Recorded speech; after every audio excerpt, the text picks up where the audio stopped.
kulan ballaaran ay isugu yimaadeen dhammaan baarlamaanka xisbiga kulmiye gudida fulinta ee xisbiga kulmiye ee dalkan Britain laguna soo dhaweynayay waftigii ballaadhnaa ee uu hogaaminayay gudoomiye ku-xigeenka koowaad ee xisbiga kulmiye mudane Maxamed Kaahin Axmed ayna ka mid yihiin gudoomiyaha golaha dhexe ee xisbiga kulmiye mudane Jaamac Shabeel iyo siyaasiga weyn Axmed Muumin Seed ayaa waxa uu haatan ku sugan dalkan Britain ayaa waxa uu ka dhacay magaalada Bristol kulankaasi oo ay ka soo qayb galeen dhammaan taageerayaasha xisbiga kulmiye iyo jaaliyada reer Soomaaliland ku dhaqan magaalada Bristol oo iyagu si mugiye miisaan leh halkaasi ugu soo dhaweynayay waftiga uu hogaaminayo gudoomiye ku-xigeenka koowaad ee xisbiga kulmiye ayaa waxa halkaasi kala hadlay mas'uuliyiinta xisbiga kulmiye iyo odayaasha mustambeedka iyaga oo dhammaan dadka halkaasi ka hadlayna isku wacyigelinayay in haatan la soo gaadhay waqtigii xisbiga kulmiye ee qaaradda Yurub iyo dhammaanba dibadda iyo gudahaba lagu dardargelin lahaa sidii ugu diyaar garoobi lahaa loolanka siyaasadeed ee haatan ka jira jamhuuriyadda Soomaaliland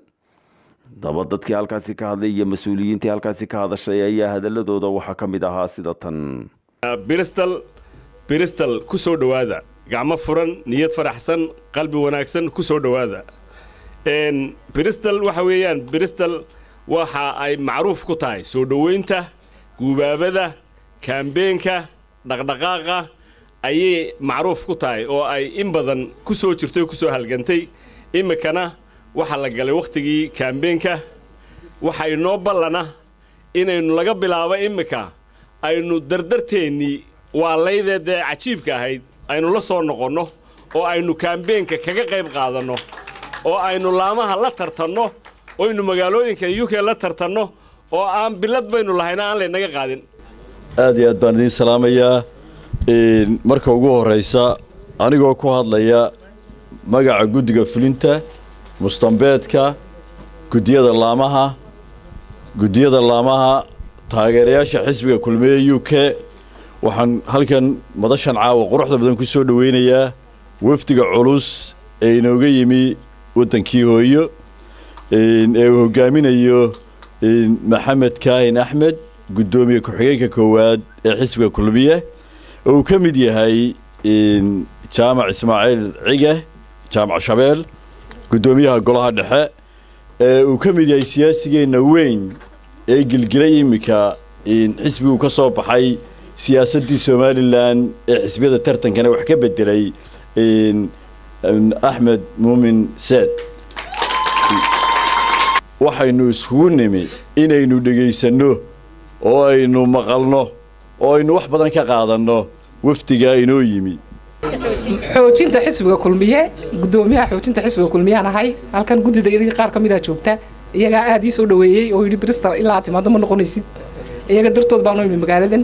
aad baan idinku mahad celinayaa reer Bristol waan salaamaya dhamaantood aad baad u mahadsantihiin reer Holland salaam baan idinka sida qaaliya xisbiga guddida fulinta ee xisbiga kulmiye ee Holland laanta Holland gudoomiyaha iyo dhammaan guddiga dhexe golaha dhexe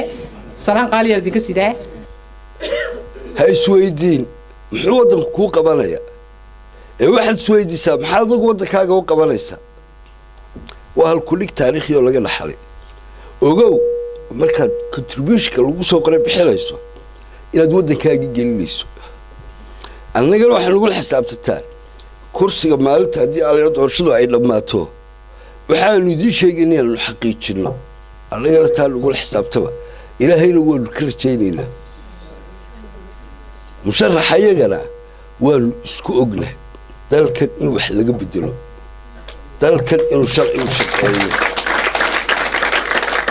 midnimada ummadda in la gaarsiiyo boqolkiiba boqol in la gaarsiiyo oo ummadda Soomaaliland la mideeyo oo one unit laga dhigo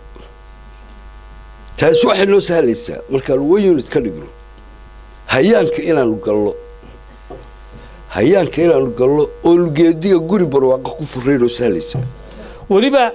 waxaan xusayaa Abiib Timacad iyo ninka la yiraahdo Ismaaciil Yare wadan ku biiray wadani ragaad baan u hambalyeynaya waayo waxay xaqiijiyeen in dalka dimuqraadiyada ka jirto waliba kulmiye ka jirto Muuse Bixiil maadiridi weeyaan waxay tageen wadani way tageen halkan waxa laga sugayaa inay yimaadaan qolada wadani oo waliba ay yimaadaan weliba dimuqraadiyadda sidaasoo kale iyakuna inuu jiraano siciid sulub iyo duur iyo raggaasina inay kulmiye yimaadaan baa laga filayaa oo ay dimuqraadiyadda muujiyaan dee ila iyagu waa ku dimuqraadiyadda muujiye marka runtii taasi waa dimuqraadiyad wax weyn maaha waxay ku tusaysaa inaynu qolanimadii ka baxayno bay taasi ku tusaysaa marka qolada wadanina saan baa laga sugayaa iyagana waa laga sugayaa haddii ay soo celin waayaan dee kolley cod badan la keenay waxba heli maayaan badane intaas markay intaa tahay annaga socdaalkaygu waxa weeye inaan la kulanno bahweynta kulmiye ee gaar ahaan qaaradan yurub joogta gaar ahaanna ingiriiska iminka aan joogno wakhtigoo nagu yar awgii nooma suuro gelaysa inaan iminka soo marno yurubta kale laakiin risaaladan aanu farayno reer UK baanu iyagana u gudbinaynaa faraynaa qolada Hollandii waanu wada hadalay xalimaan noo suuro gelisay inaan maxaanku dhahdaay aan la hadallo